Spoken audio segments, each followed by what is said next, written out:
Hi everyone, welcome to another episode of Around the Emirates podcast with Sarah, where I speak to guests from across the UAE about topics you want to hear about. Today I am joined by special guests Muna and Mehreen, who are co-founders of SupperClub. Hi ladies. Hello, thank you for having us, Sarah. Of course, thank you for being here. So for those of you that don't know, SupperClub is a really cool platform that provides discounts to 5-star restaurants, spas, and what was the last one? Beach clubs. Beach clubs. How can you forget the beach clubs? I'm so sorry. With my 10, I should have forgotten that. But thank you so much for being on the show. I'm delighted to bring you ladies on here to talk about your entrepreneurial journey and how you have managed to create such a successful platform. Thank you. Thank you for having us. Of course. So please tell me your story. How did you ladies meet and what is SupperClub? Take it away. Take it away. So how we met is actually an interesting story. So I was, in my previous role, I was actually head of sales at an e-commerce company. And we were looking to build a team in Abu Dhabi. And at that time, I'd interviewed a few people. Disappointing, and I was looking for some sales superstars. We didn't have an office at that time, so I was interviewing people at a cafe, and in walks in Mona looking a little frazzled. Oh. And I'm like, oh my God. I'm like, okay, this is going to be disappointing. This is going to waste my time. Okay, let me sit. And she sits and she starts talking, and I'm like, okay, this is interesting. And she wasn't feeling too well that day, so I was like, would you like to have something to drink? And she's like, I'd have some tea. And then as the person's bringing the teapot, I'm like, okay, I don't take tea. So I was like, let me test her and see her sales skills. And I said, okay, send me a teapot. And did she sell me a teapot? And what? She created, yeah. Do you drink tea now? I do drink tea now. Boom. Green tea, chamomile, not black tea, but all the others, yeah. So she created that need, supply demand. And I was like, wow, I want her on my team. And you know how it's very cliche to say the rest is history, but really the rest is history. She was a sales superstar. We broke records in that company in terms of bringing on clients that were never on board before. Clients like Jumeirah Group and Sofitel and all the big names. Emirates Palace, Ritz-Carlton. No shit. Yeah, exactly. And in terms of revenue as well, it's not only important in terms of bringing the names, but also the revenue. And and we just did really well together. Our synergy was phenomenal, and we knew if we ever were to start a company, we have to do it together. So yeah, nice. Yeah. Okay, so how did SupperClub come about? So it was with all the 5-star partners that we were signing, but it was on a completely different platform, and we were just doing such a good job at bringing them on board. Yeah. And then it got to a point where they were all saying the same thing to us. They were all saying like, we need something that's more niche for us. Like we need something that's branded specifically for like in a luxurious type of way. So we took that to, senior management, to this CEO. And we said, okay, so we have all these 5-star brands on board. We need something specifically for them. And they said, we're just too big of a company. We're not flexible. We can't just do something totally customized. Right. And we said, okay. Are we going to wait around for another, entrepreneurial spirit to be like, okay, we're gonna fill this. I hate saying gap, right? We don't like cliches, but like, yeah, it's a gap in the market. I had like 3 cliches already, but that's okay. True. So yeah, that's how the concept started, and then we were looking at what is missing, and how can we actually make the client's life easier and add value to the customer. When we were building the SupperClub model, we were like, okay, what we decided to see, okay, what is missing? Cut this out. How does the process of SupperClub actually work? It's meant to be very discreet, right? Yeah. Yes, exactly. So how it works is as a SupperClub member, you are able to book the offer online. And what happens is when you make that booking goes directly to the restaurant. So for example, what's one of your like favorite 5-star? Are you a brunch person? Are you a dinner? I'm a steak kind of person, so like Butcher and Still, for example. Okay, great. So let's say hypothetically you saw Butcher and Still on SupperClub, and there was an offer on there. Let's say buy one get one main course. Okay, you would make the booking on SupperClub, and what happens is that booking goes to Butcher and Still. So when you show up, they know that Sara came from SupperClub, and she's going to get buy one, get one on her bill. So now you have a great dinner. Let's say you're there with a friend, and when you get your bill, buy one, get one shows up automatically. Nobody talks to you about a discount. Nobody says anything. Comes up on your... Yes, yeah, like a secret. Okay, and that's if it's like an individual receipt, right? Like, is it like a bill for the table, or how does it work? Exactly, for the table. Interesting. And the discount applies to everybody in your booking. So you book for 10 people. Everybody gets a discount. You're paying for 5 main courses. Okay, so I'm just gonna put it out there. I am a avid user of the Entertainer, and I have to say that doesn't even exist with the Entertainer. And there's also a cap on how many people can use coupons at the same time. So that's amazing. But you know your stuff. No, I surprisingly use it very often. But having said that, obviously it's a very kind of a crowded market to be able to bring a discounted platform, especially for, like you said, having whether it's beaches, whether it's spas, whether it's food. So what exactly was your game plan when it came to seeing all these other competitors already in the market? How did you get through that? That's a very good question. I think we actually... That's why I asked it.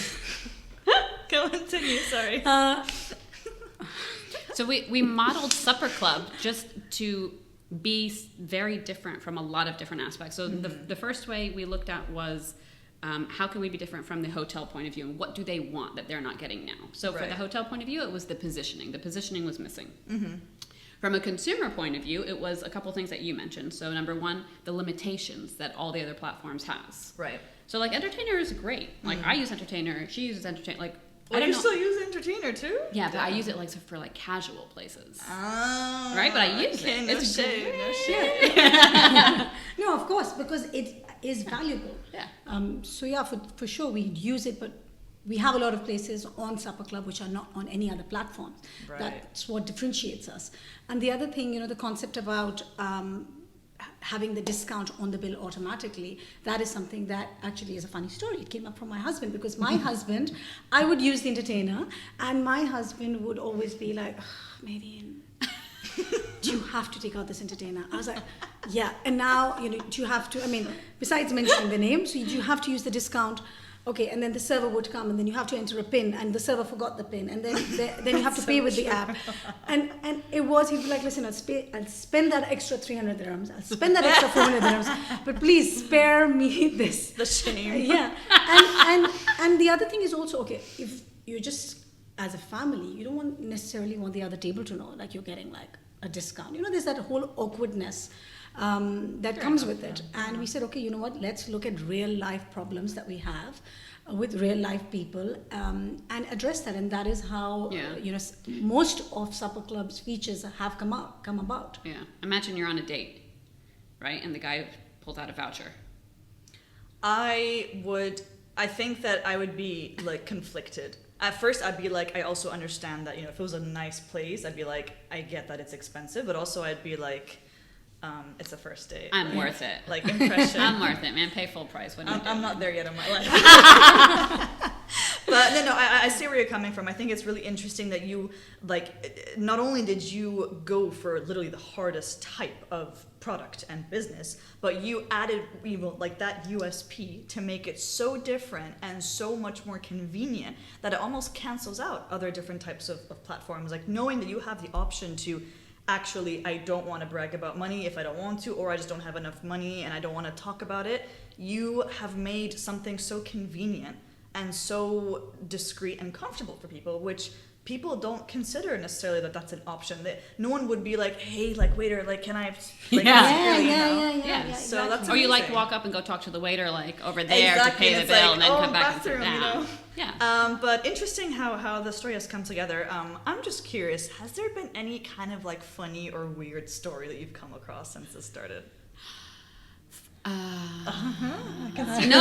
So I mean, we're trying to think of something funny, right? And the problem is that what we would consider funny is probably not funny to your listeners, like, for sure. Like, I would say, we talk on WhatsApp to each other more than we talk to our husbands. Like, that's not funny. That's concerning. Just kidding.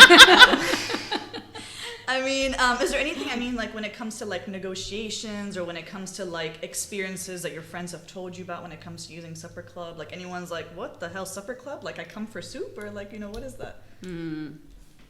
Oh, actually, people have compared SupperClub to the... SupperClub that used to be at Jumeirah. No, the SupperClub that used to be in Amsterdam. Oh, yes. It was like a very risque kind of... Oh.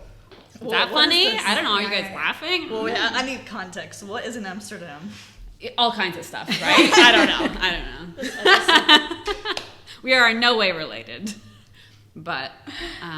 is there like something with a similar name that's a bit crunchy and interesting? Yeah. Okay, so rule number 1 in business: make sure your product is not dirty sounding or associated. Okay, cool. I also understand that you've recently had a few successes with some new partners, right? Yes. So we have. Do you mean hotel partners or? I think you mentioned MasterCard, right? Correct. Yes. So we're very excited about this. We have a collaboration that has come in. Sorry. See, this is what happens every time we speak about MasterCard. We can't stop dancing. That's great. So, we have signed a 3-year contract with MasterCard, and we will be bringing SupperClub offers to their World Elite card holders across the globe. So we dance every time. We dance. Wait, every so time. I'm curious, how does it work with a card? Okay, so here's the thing. So the way that we're working with MasterCard is, just to back up to your point before about how we brought something that just doesn't exist here. That's exactly the reason that MasterCard loved the idea of SupperClub, because there is no embarrassing type of discount discussion. Right. That is, of all the other things that they liked about SupperClub, that's the one thing that they loved. And that's what allowed them to bring us onto their platform. So the way it works is, yes, the World Elite credit card holders get access to SupperClub globally, but they don't, they're still not saying anything. The process for the World Elite credit card holders is the same as it would be for any other SupperClub member. They book online, they show up and pay. They're going to pay with their MasterCard. Right. But there's still no discussion of the discount. That is fucking incredible. Well done to you, ladies. Thank you. Thank you. Done, honestly. Thank you. It is Thank inspiring to see ladies who are so accomplished, and it's not just one of you doing this on your own. Women tend to sabotage each other as well a lot these days, and it's really inspiring. Okay, I'm hoping you don't sabotage each other. Aww. I could not have done it without her. Aww, no, really. I think Yeah. about like how do people do it alone? I think about that constantly. Like if I didn't have you, like how on earth would like certain things get done? I don't think I've ever told her that. Aww. No, it's same thing, because that's one of the things when people ask us, give us advice on what do you think are the key important things for people starting a business. That is one of them. Like if you can get a co-founder, same synergy, get the same kind of passion, get someone. I don't know what just happened. We try to stay away from cliches. I don't know what just... Okay, we're You see, what we think is funny is definitely not funny. Focus, We apologize. ladies. We Focus. apologize. But yeah, so get yourself a founder. I mean, we know there are a lot of businesses out there who are run by single men or women, right? But it gets easier to share the responsibility. That's one of the things that is critical, and we won't be able to. Yeah, I mean, there are days when I'm like down. And she's like up, and I'm like, oh, thank God, because I don't know how this business would run, really. And there are days when like you're down and I'm up, and I'm like, all right, we gotta do this. Come on. Yeah. Okay, cool. I kind of skipped past this question earlier accidentally, but what would you say has been your biggest challenge in this process, and how have you overcome it? I think it would be time management, Big time. delegation. Big time. Really? Correct. Huge. So when we started, There's a fly. okay. Hovering. So when we started, like we were doing everything ourselves. Mm-hmm. We were not delegating, and there's only so much bandwidth that we have. Now what we've done to address that issue, we've hired a few very talented people, and we delegate stuff that doesn't necessarily have to be done literally by ourselves. I think that Right. for us personally is massive. Now we have that extra 1 hour not to spend on XYZ that a specialist can do. We can actually work on strategy, bringing bigger hotel names, bringing bigger collaborations on board. I think for me, that definitely for us. Yeah. And I think another like major challenge is we have so many ideas. Like, a lot of entrepreneurs have a lot of ideas, and that's why they are entrepreneurs, because they have all these ideas, right? But the question is, like, which ideas do you execute? Right. And I think one thing that we were guilty of was executing too many ideas at once, or in general, really. Yeah. Like, you should keep the business as simple and as focused and as niche as possible. But it's so tempting to branch out. It's so tempting. And that's a real challenge for us to be like, oh, we should bring that in. But, like, should we really bring that into the business? Yeah. Is it the Not right right now. time? Maybe, Yeah. correct. Is it going to confuse people? I see. Okay. So the two main takeaways I've taken from that is, first, having a team that you can trust to be able to delegate stuff to, which is really important, especially when it's a kind of a new business, to be able to have a model in place and the right talents in place where you can trust them, and knowing that they're going to support you and to take you in the right direction, that they have the same mindset as you is really important. Correct. And the other thing is just to know when you have too much on your plate and to make the right type of investments at the right time. That's what I'm understanding from you guys. Yeah. Okay, perfect. Because I use that as like a key takeaway at the end of this episode as well. Okay. So I'm just summarizing for you. And I guess we're towards the end of the episode now. So my last question for you wonderful ladies is, what word of advice do you have for the listeners? Run lean AF. Hold on. Let's backtrack. Okay, you lost me at lean. Lean in terms of investing in okay. anything. As lean as you possibly can. So we actually learned the hard way. Yeah. We actually started another company before SupperClub. Oh. Put in a crazy amount of money. Oh. Lost it all. Mm-hmm. We don't want to talk about it. It's really sad for us. But no, it was a great learning, right? It was a great learning. There's this one quote that I love. Expensive learning. Yes, very expensive. There's this one quote that I love which says, when you lose everything, you are not starting all over again from scratch. You're starting from experience. And that is exactly what we did. We did not make the same mistakes that we did in the past. So when Mona says run lean, that basically means, initially, the first business, we wanted to make the product perfect. We did not want to go to market until the product was perfect. With SupperClub, we said, scrap that. We love the idea. We know it's valuable to our clients. We know it's valuable to customers, members. Let's go and let's build it as we go along. And that is exactly what has happened. And partnerships like MasterCard are testament to that. Yeah. Yeah, you know what? You don't have to have a perfect product. You just have to have amazing ideas. Be on the ground, run with the idea, and execute it. It's all about execution. I would say jump off a cliff and assemble the plane on the way down. That's the best way I could describe it. So if you have an idea, just jump. Just not too many ideas at the same time, right? Yeah. Just one. Just one. That one really nice idea you hope will work out. Just one jump off the best cliff, and have a great co-founder that will tell you, wait, don't jump off of this cliff, jump off of that cliff. All right, episode's over. Well, ladies, it has been an absolute pleasure speaking to you today.